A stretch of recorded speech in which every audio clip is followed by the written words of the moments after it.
The ancient Greeks believed that even the gods feared something. Not death, not monsters, not war. They feared doom itself. Moros was the god of doom, not the god who caused disasters, but the presence that appeared when destruction became unavoidable.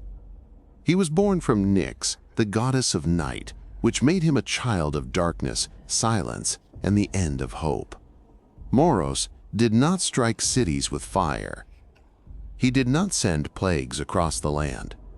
Instead, he arrived when everything was already falling apart, when the final mistake had been made, when the future had only one path left. When empires grew too proud and forgot their limits, Moros walked their streets unseen. When rulers chose power over wisdom, Moros stood quietly behind their thrones. When heroes crossed the final line that sealed their fate, Moros was there, not to punish them, but to mark the moment their fall became certain. To the ancient Greeks, Moros represented the point of no return.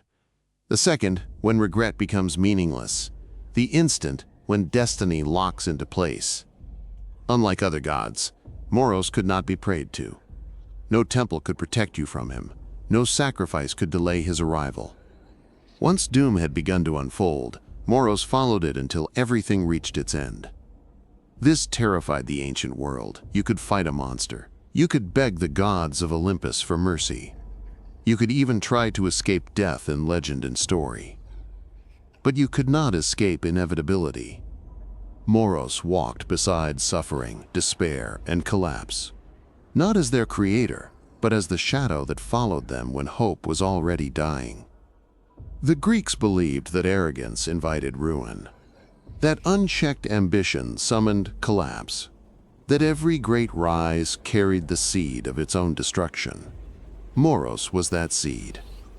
Not a god of rage, not a god of cruelty, but the quiet presence that appears when the ending can no longer be changed. And that is why Moros was feared, not because he destroyed, but because he arrived when it was already too late